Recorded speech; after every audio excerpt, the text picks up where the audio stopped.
اصل جنگ کیا ہے کیا آپ جانتے ہیں؟ بیت المقدس 3 مذاہب کی مقدس جگہ ہے۔ مسلمانوں کا قبلہ دوئم، عیسائیوں کے لیے یسوع کی جائے ولادت، یہودیوں کے لیے ہیکل سلیمان۔ شروع کرتے ہیں حضرت ابراہیم علیہ السلام سے، جن کے 2 بیٹے تھے، اسماعیل اور اسحاق۔ اسحاق علیہ السلام کے بیٹے تھے حضرت یعقوب۔ یہیں سے کہانی شروع ہوتی ہے اسرائیل کی۔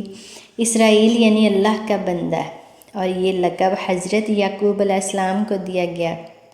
حضرت یوسف علیہ السلام نے جب کفیل مصر بنے تو آپ کو حکم ہوا کہ اپنے تمام خاندان یعنی آل یعقوب کو مصر بلایا جائے، اور مصر کی سرزمین کا ایک خصوصی حصہ ان کے لیے مختص کیا گیا، اور اللہ کی طرف سے کہا گیا کہ اے آل یعقوب، اس سرزمین میں تمہارے لیے برکتیں ہیں۔ حضرت یوسف علیہ السلام 12 بھائی تھے، اس لیے اللہ تعالیٰ نے ان کے لیے 12 چشمے جاری کیے، اور یوں اس سرزمین کا نام حضرت یعقوب کے لقب سے اسرائیل پڑ گیا، جسے آج یروشلم بھی کہا جاتا ہے۔ آپ کی نسل سے کم و بیش 70,000 انبیاء کرام آئے۔ حضرت یوسف کے بھائی یہودا کی نسل آگے بڑھی تو اس میں سے آنے والے تمام نبی اسرائیلی یہودی کہلائے۔ وقت گزرتا گیا اور حضرت موسیٰ علیہ السلام کا دور آیا۔ جب فرعون نے مصر کی آپ پر تنگ کی تو بنو اسرائیل کے ساتھ آپ کو مصر سے نکلنا پڑا۔ اس دوران بنی اسرائیل پر اللہ تعالیٰ کی بہت سی کرم نوازیاں بھی ہوئیں، جس میں من و سلویٰ، چشموں کی بہتات، مچھلیوں کے شکار کا ذکر قرآن پاک سے بھی ملتا ہے، اور وہیں ہمیں ایک گائے کا ذکر بھی ملتا ہے جس کے لوتھڑے سے مردے نے اللہ کے حکم سے زندہ ہو کر اپنے قتل کا بتایا۔ اس گائے کا نشانیہ اللہ نے قرآن پاک میں بیان فرمایا، جو کہ ایک سرخ مائل رنگ کی گائے تھی، اور ایسی گائے آج بھی یہودیوں کے نزدیک مقدس مانی جاتی ہے۔ اس گائے پہ ایک ویڈیو میں نے پہلے بھی بنائی ہے، جو آپ کو بیل آئیکن پہ یا ویڈیو کی ڈسکرپشن میں اس کا لنک مل جائے گا، آپ دیکھ سکتے ہیں۔ حضرت موسیٰ علیہ السلام کے بعد دیگر نبی آئے۔ اس دوران میں حضرت موسیٰ علیہ السلام اور ان کے دور کی کچھ باقیات، تورات، من و سلویٰ، کچھ حصہ بنی اسرائیل نے ایک صندوق میں محفوظ کر لیا۔ یہ اللہ کی طرف حضرت آدم کو دیا گیا ایک خاص صندوق تھا، جو نسل در نسل نبیوں کے پاس رہا، جسے قرآن میں تابوت سکینہ کے نام سے پکارا گیا ہے، اور یہ یہودیوں کو اپنی جان سے بھی زیادہ عزیز ہے۔ حضرت داؤد نے جب جالوت کو ہرا کر اس سے تابوت سکینہ حاصل کیا تو یوں بنی اسرائیل نے انہیں نبی تسلیم کر لیا، اور حضرت داؤد علیہ السلام نے اس صندوق کی حفاظت کے لیے ایک ہیکل تعمیر کروانا شروع کیا، جو کہ ان کی زندگی میں مکمل نہ ہو سکا۔ ان کے بیٹے حضرت سلیمان علیہ السلام نے جنوں کی مدد سے اس کو مکمل کروایا، اور اسی دوران میں آپ کی بھی وفات ہو گئی۔ اسی وجہ سے اسے ہیکل سلیمانی کہا جاتا ہے۔ بعد ازاں بابل کی بادشاہ بخت نصر نے اسرائیل پر حملہ کیا اور ہیکل سلیمانی کو بھی گرا دیا، اور تابوت سکینہ بھی اپنے ساتھ لے گیا۔ سائپرس دی گریٹ نے دوبارہ یہ شہر حاصل کیا، یہودیوں کو دوبارہ یہاں آباد کیا، اور تابوت سکینہ کو بھی واپس لایا گیا۔ ہیکل سلیمانی ایک دفعہ پھر تعمیر کیا گیا، اور پھر وقت گزرا اور حضرت عیسیٰ علیہ السلام کی آمد ہوئی، جنہیں نعوذ باللہ یہودیوں نے دجال، ناجائز اور کیا کیا لقب دیے۔ یہاں سے یہودیوں میں سے 2 الگ قومیں ہو گئیں، ایک یہودی اور دوسرے عیسائی۔ یہودیوں سے سازش کر کے حضرت عیسیٰ علیہ السلام کو صلیب پر چڑھانا چاہا، اور اللہ تعالیٰ نے انہیں اپنے پاس اٹھا لیا۔ اس کے بعد یہودیوں اور عیسائیوں میں کئی چھوٹی موٹی جنگیں ہوئیں۔ پھر عیسائی رومی بادشاہ ٹائرس نے اس شدت سے یروشلم پر حملہ کیا کہ اس پورے علاقے کی اینٹ سے اینٹ بجا دی، ہیکل سلیمانی کو گرا دیا، جس کی صرف ایک دیوار اس وقت اپنی اصلی حالت میں موجود ہے، جسے دیوار گریہ کہا جاتا ہے۔ یہاں یہودی جا کر تورات کی تلاوت کرتے ہیں اور گریہ زاری کرتے ہیں۔ تابوت سکینہ بھی نہ جانے کہاں غائب ہو گیا۔ ٹائرس کے حملے کے بعد یہودی آخری نبی کے انتظار میں تھے، کیونکہ اللہ پاک کا ان سے وعدہ تھا کہ انہیں پھر عروج بخشا جائے گا۔ اس وعدے کا ذکر سورۃ بقرہ میں موجود ہے کہ اے بنی اسرائیل، ان نعمتوں کو یاد کرو جو تم پر کی گئیں اور اپنا وعدہ پورا کرو، ایمان لاؤ تاکہ ہم بھی اپنا وعدہ پورا کریں۔ قیامت کی نشانیوں میں سے ایک نشانی یہ بھی ہے کہ ہیکل سلیمانی کے 3 دفعہ تعمیر ہوگی، جو کہ 2 دفعہ ہو چکی ہے۔ یہودی اپنے مسیحا اور آخری نبی کے انتظار میں تھے کہ ٹائرس کے حملے کے 500 سال بعد نبی آخر زماں کی ولادت ہوئی۔ یہاں یہودیوں کو یہ جھٹکا لگا کہ سارے نبی حضرت اسحاق کی نسل سے ہیں، تو آخری نبی حضرت اسماعیل کی نسل سے کیوں کر آ گئے، اور انہیں ایمان لانے سے انکار کر دیا۔ مسلمانوں کے لیے بھی وہ انبیاء کی ہی نشانی تھی، اس لیے ہیکل سلیمانی کو بیت المقدس کا نام دیا گیا۔ اسلام کے آغاز میں یہودیوں کو قائل کروانے کی خاطر ہی بیت المقدس کی جانب منہ کر کے نماز ادا کرنے کا حکم ہوا، کیونکہ یہودی اسی طرف منہ کر کے عبادت کیا کرتے تھے۔ 70 ماہ بعد ہماری عبادت کا رخ بیت المقدس سے بیت اللہ کی جانب موڑ دیا گیا، کیونکہ مسلمانوں کا شروع سے قبلہ اول وہی رہا، جسے پہلے حضرت آدم پھر حضرت ابراہیم نے تعمیر کیا۔ حضرت عمر رضی اللہ عنہ کے دور حکومت میں اسرائیل یعنی یروشلم پر عیسائیوں کا قبضہ تھا۔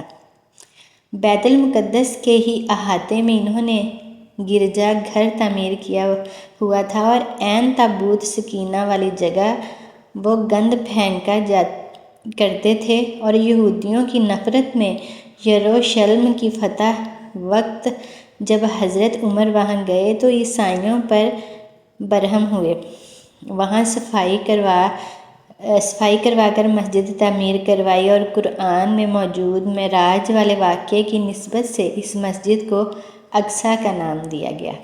یہودیوں کی دیوار گریہ بھی اسی احاطے میں موجود تھی، تو زائرین کی حیثیت سے انہیں بھی وہاں آنے کی اجازت دے دی گئی۔ خلافت عباسیہ تک یروشلم ایک مسلم شہر رہا۔ اس کے بعد عیسائیوں نے دوبارہ یروشلم پر حملہ کر کے اس پر قبضہ کر لیا۔ صلاح الدین ایوبی نے عیسائیوں کے خلاف 50 سے زائد جنگیں کر کے بیت المقدس دوبارہ حاصل کیا، اور پھر 700 سالوں تک یہ خلافت عثمانیہ کے زیر سلطنت رہا۔ یہودیوں کو بھی یہ دیوار گریہ تک اپنے مذہب قدامت کی آزادی رہی، اور یہودی آہستہ آہستہ پھر یروشلم میں آباد ہونا شروع ہو گئے۔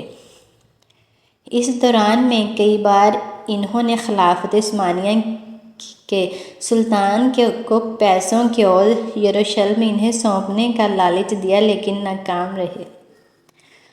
اور پھر دوسرے جنگ عظیم میں عیسائی سپاہی ہٹلر نے چن چن کر یہودیوں کو مارا۔ قریباً 60 لاکھ کے قریب یہودیوں کا قتل عام کیا گیا، اور یہ در بدر بھاگنے پر مجبور ہو گئے۔ اس دوران میں انہیں یہ اندازہ ہو چکا تھا کہ انہیں اب خود اپنی پہچان بنانی ہے، اور بائبل میں موجود یہودیوں کے آخری عروج سے قبل والی کئی نشانیاں بھی ظاہر ہو چکی تھیں، اور وہ یہ تسلیم کر چکے تھے کہ ان کا آخری مسیحا اب دجال ہوگا، جس کی بدولت پوری دنیا میں ان کا دوبارہ بول بالا ہوگا۔ انہوں نے برطانیہ سے ساز باز کر کے خود کو الگ ریاست تسلیم کروا لیا۔ یوں اسرائیل باقاعدہ ایک ملک کی صورت میں دنیا کے نقشے پر ابھرا۔ پھر آہستہ آہستہ انہوں نے فلسطین اور دیگر مصری علاقوں پر بھی قبضہ کر لیا۔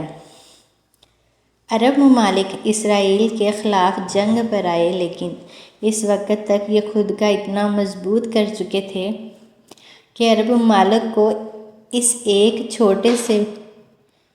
چھوٹے سے ملک سے منہ کی کھانی پڑی۔ عیسائیوں نے بھی دیکھ لیا کہ اب ان سے لڑ کر کچھ وصول نہیں ہونا، تو باقاعدہ گرجا گھروں میں پادریوں نے تقریبات منعقد کیں اور یہودیوں کے لیے معافی کا اعلان کیا گیا۔ یوں سیاسی اور اقتصادی مفاد پرستی نے 2000 سالوں سے ایک دوسرے کی ازلی اور جانی دشمنوں کو ایک صف پر لا کر کھڑا کیا، اور قرآن کی بات بھی سچ ہو گئی کہ یہود نصری ایک دوسرے کے دوست ہیں۔